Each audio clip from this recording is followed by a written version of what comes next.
yaitu ceramah agama yang insyaallah akan disampaikan oleh Al-Habib Muhammad bin Husain bin Anis Al-Habsyi dari Solo, cucu daripada Syekh Yusuf Dudur dari Imam Al-Qutub Al-Habib Ali bin Muhammad bin Husain Al-Habsyi.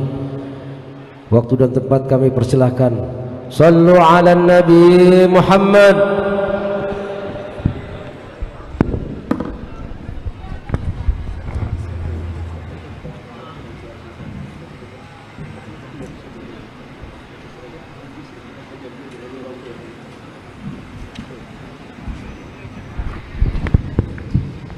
Bismillahirrahmanirrahim. Alhamdulillahi rabbil alamin. Allahumma salli wa sallim ala sayyidina Muhammadin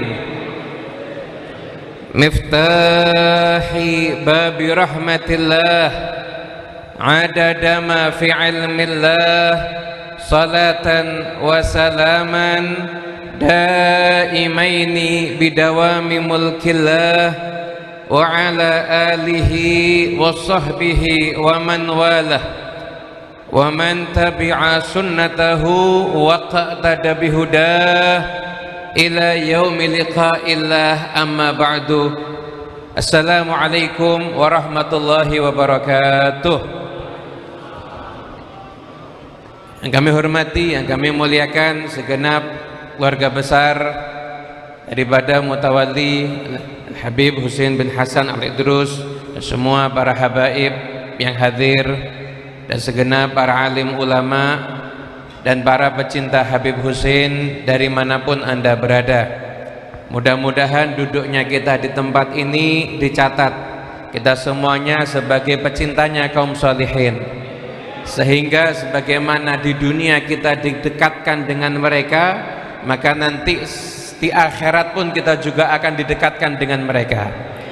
Dan sebagaimana kita semuanya berkumpul di tempat ini bersama dengan orang-orang yang saleh, di dekat orang-orang yang saleh, maka kami juga mengharap keberkahan itu turun sampai anak-anak kita semuanya, insyaallah. Semoga anak-anak kita istiqomah mengikuti manhajnya kaum sholihin, duduk bersama dengan kaum sholihin. Amin ya rabbal alamin. Hadirin yang dimuliakan Allah Ta'ala, Al-Habib Husain bin Abu Bakar Al-Idrus, kita datang ke sini kita mengharap keberkahan beliau. Kita rela melakukan perjalanan yang jauh, kadang duduk kepanasan, duduk berdesak-desakan, kita mengharapkan kita mendapatkan keberkahan beliau. Dan agar sempurna kita mendapatkan keberkahan beliau, maka kita pun juga harus meneladani akhlak daripada beliau.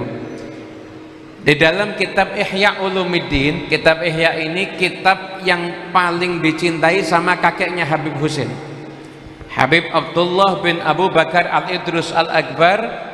Beliau itu paling cinta sama kitab Ihya. Bahkan beliau sering menganjurkan orang untuk menyalin kitab Ihya, bahkan menjamin surga untuk orang yang mengamalkan Ihya, yang akan menyalin daripada kitab Ihya Ulumuddin. Itu manhaj daripada Al-Habib Abdullah bin Abu Bakar Al-Idrus Al-Akbar. Di dalam kitab Ihya, di situ disebutkan kita semuanya apabila ingin menjadi orang yang mulia, ingin meneladani orang yang saleh, maka di situ prosesnya ada dua. Ada proses namanya takhalli, ada proses namanya tahalli. Takhalli itu membersihkan diri dari segala macam keburukan yang ada. Kemudian tahalli adalah kita semuanya menghiasi diri dengan segala macam kebaikan. Di situ disebutkan orang kalau kepingin dia itu mendapatkan petunjuk untuk bisa membersihkan dirinya, menjadikan dirinya itu lebih baik lagi, maka ada 4 cara. Cara yang pertama adalah berguru. Cari guru yang benar, cari guru orang yang ngerti aib kita, cari guru orang yang bisa membersihkan aib kita. Nah, betapa banyak orang zaman sekarang nggak mau berguru, cukup lihat di YouTube. Lihat YouTube, bagus, tapi YouTube gak bisa menjadi penggantinya guru. Tetap wajib untuk kita berguru. Dengan siapa? Dengan orang yang ngerti aib kita, bisa membersihkan diri kita. Itu sosok guru yang memang harus kita ikuti. Dan kalau kita sudah mendapatkan guru yang seperti itu, maka kita udah pasrah. Orang kalau mau milih guru, matanya dibuka, lihat pantas nggak ini jadi guru saya. Kadang-kadang kalau gurunya itu belum layak dijadikan guru, kadang-kadang maaf, itu semoga di sini nggak ada. Kadang ada guru itu cemburuan sama muridnya kayak perempuan cemburuan sama suaminya.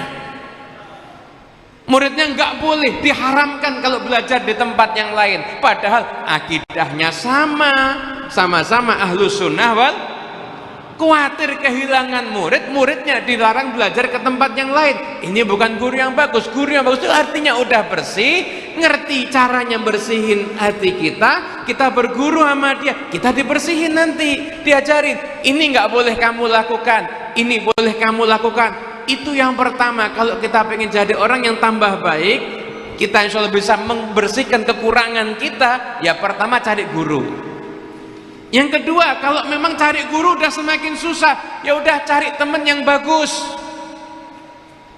Orang-orang soleh itu cari teman bukan berdasarkan selera, tapi cari teman orang yang bisa ngingetin saya. Kalau saya berbuat gak benar, teman ini akan ngingetin saya. Itu teman yang dicari. Sayyidina Umar bin Khattab, beliau sampai mengatakan, rahimallahu mra'an ahda ilayya uyubi. Semoga Allah merahmati orang yang mau menasehati aku tentang aib-aibku. Padahal itu Sayyidina Umar bin Khattab. Kita kalau ada orang nasehatin kita, kita marah. Ini Sayyidina Umar bin Khattab doakan orang yang menasehati beliau dan menyebutkan aib beliau. Ini Sayyidina Umar bin Khattab pernah tanya sama sahabat Salman, wahai Salman, apa kekuranganku, apa aibku? Salman nggak mau jawab, berulang kali tanya, akhirnya dijawab sama sahabat Salman Al-Farisi. Kata Salman, aibmu yang aku tahu cuma dua. Yang pertama, kamu kalau makan lauknya ada dua, dianggap israf, berlebihan. Yang kedua, kamu katanya punya dua baju ya, baju untuk dipakai siang dan baju untuk dipakai malam, berlebihan. Baju satu cukup. Kata Sayyidina Umar, betul, itu memang kemarin aku lakukan, tapi sekarang enggak. Makan lauknya cuma satu, baju cuma satu. Ada yang mau niru? Susah, berat kalau yang ini mau ditiru. Sayyidina Umar bin Khattab tanya sama Hudzaifah bin Yaman. Hudzaifah bin Yaman itu julukannya sahibu sirri Rasulillah sallallahu alaihi wasallam. Orang yang megang rahasia Nabi, orang yang paling ngerti orang munafik. Orang munafik itu zahirnya Islam, tapi hatinya enggak Islam. Ini Sayyidina Umar bin Khattab itu kalau ada orang meninggal, lihat dulu Hudzaifah nyolatin enggak? Oh nyolatin, saya ikut nyolatin. Kalau Hudzaifah bin Yaman enggak ikut nyolatin, oh saya enggak ikut nyolatin. Berarti orang munafik gitu. Karena ada larangan untuk mensolatkan orang-orang munafik. Nanya sama Hudzaifah, Hudzaifah, saya ini ada sifat munafik enggak? Anda bayangkan Sayyidina Umar bin Khattab, manusia termulia setelah Nabi Sayyidina Abu Bakar, Sayyidina Abu Bakar, Sayyidina Umar Khattab, tanya, saya ada sifat munafik atau enggak? Itu Sayyidina Umar bin Khattab. Maka kita perlu teman yang bisa bimbing kita. Teman bukan cuma yang pintar muji kita, tapi juga teman yang pintar menasihati dan mengingatkan kita semuanya. Yang ketiga, ini yang paling menarik. Kata Imam Ghazali, kamu cari guru, belajar dari gurumu. Yang kedua, belajar dari temanmu. Yang ketiga, belajar dari musuhmu. Ini yang paling menarik. Kenapa? Karena musuhmu itu orang yang di pandangan matanya yang nampak cuma kekuranganmu. Orang yang paling tahu aibmu itu musuhmu. Kamu nggak ngerti, kamu senang sama dirimu sendiri, kamu nggak ngerti. Tapi musuhmu yang nampak semuanya aibmu. Kamu dengerin tuh kritikan-kritikan musuhmu, kemudian kamu belajar dari dia. Bukan Imam Ghazali mengatakan punya musuh yang berakal itu jauh lebih manfaat dibandingkan punya teman tapi penjilat. Musuh yang berakal, itu jauh lebih bagus. Jadi kalau ada orang kritik kita semuanya, maka kita harus lihat, betul nggak? Kalau memang betul itu kritikan ada pada kita, maka jadikan itu sarana untuk menjadikan kita semakin baik. Yang keempat adalah kita lihat yang ada di masyarakat, yang dianggap tercela di mata masyarakat, utamanya orang-orang soleh, berarti perbuatan kita tinggalkan. Yang dianggap terpuji di matanya orang-orang soleh, yaitu yang kita laksanakan. Hadirin ikhwani rahimakumullah, itu tadi disebutkan apabila musuhnya orang yang berakal. Namun kalau yang ada orang memusuhi kita dan orang yang nggak berakal, fitnah, caci maki, makian, kata-kata kotor, provokasi dan lain sebagainya, salafun salih sudah punya manhaj untuk menghadapi ini semuanya. Idzal hawadithu adlamat wa tanakkarat faskun wa iyyaka at-taharruka wal hadar. Kalau sudah keadaan semakin gelap dan sudah semakin tidak menyenangkan, maka kamu diam sejenak. Diam sejenak, jangan bergerak dulu. Guru saya menasihatkan ibarat kalau ada hembusan angin yang bawa debu, jangan dibuka mata kita. Nanti mata kita akan sakit kemasukan debu.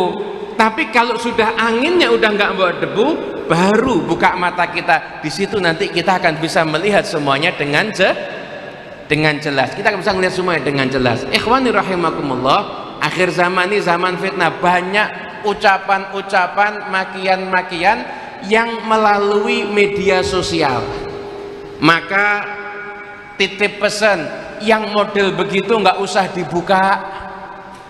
Anda kalau buka tuh ucapan-ucapan yang penuh kebencian itu, sekali Anda buka berarti Anda nambah jumlah orang yang lihat. Dia duitnya tambah banyak. Setelah itu statistiknya dia tambah naik. Semakin kamu sering lihat, semakin dia muncul di mana-mana. Oleh karena itu, kenapa yang membawa kebencian kok sering muncul di mana-mana? Karena kita masih ngelihat. Kalau kita udah nggak pernah lihat sama sekali, insya Allah nggak akan pernah muncul di mana-mana.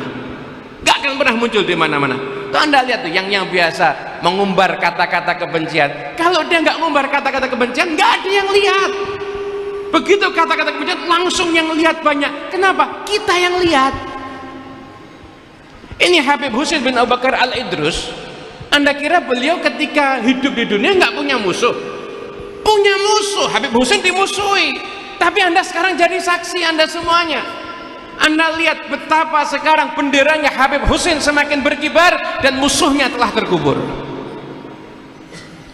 Semakin banyak yang datang ziarah ke tempat ini, semakin banyak yang ngambil berkah ke tempat ini. Bahkan dalam kitab Tajul A'ras pun disebutkan, orang yang datang ziarah ini di masa Habib Ali bin Husin Al-Attas bukan cuma kaum muslimin, tapi sekalipun orang non muslim datang ke tempat ini ziarah kepada Habib Husin. Tujuannya apa? Karena mereka tahu hajatnya akan kabul kalau mereka di depan makamnya Habib Husin bin Abu Bakar Al-Idrus. Mereka tahu, maka mereka datang ke sini ziarah. Habib Husin punya musuh, tapi lihat musuhnya selesai, benderanya Habib Husin bin Abu Bakar Al-Idrus akan terus berkibar. Oleh karena itu kita juga bisa milih, kita mau masuk kelompoknya mana? Kelompok yang musuhin orang soleh atau kelompok yang cinta sama orang soleh? Kalau kita masuk kelompok yang cinta sama orang soleh, di dekat makam Habib Husin itu sebutkan ada makamnya Haji Abdul Qadir.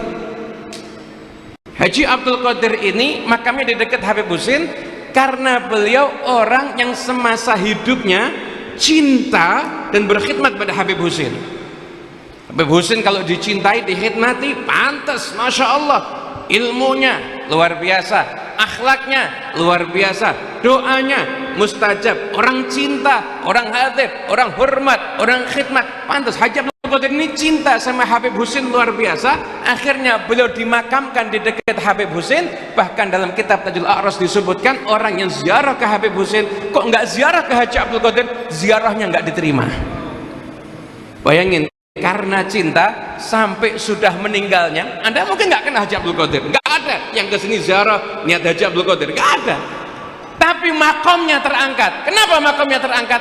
Karena cinta sama Habib Husin bin Abu Bakar Al-Idrus. Maka kita pun insya Allah pulang dari sini kita juga bawa cinta, insya Allah.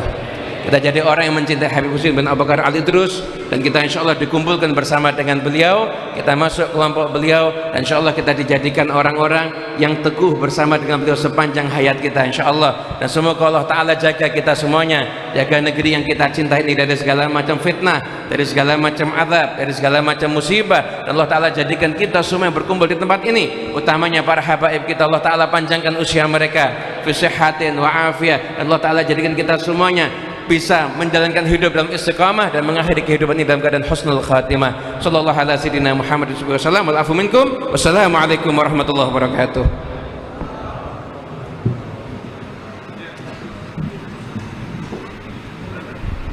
Alhamdulillah, jazakallah khair. Tafsir yang selanjutnya yaitu yang akan disampaikan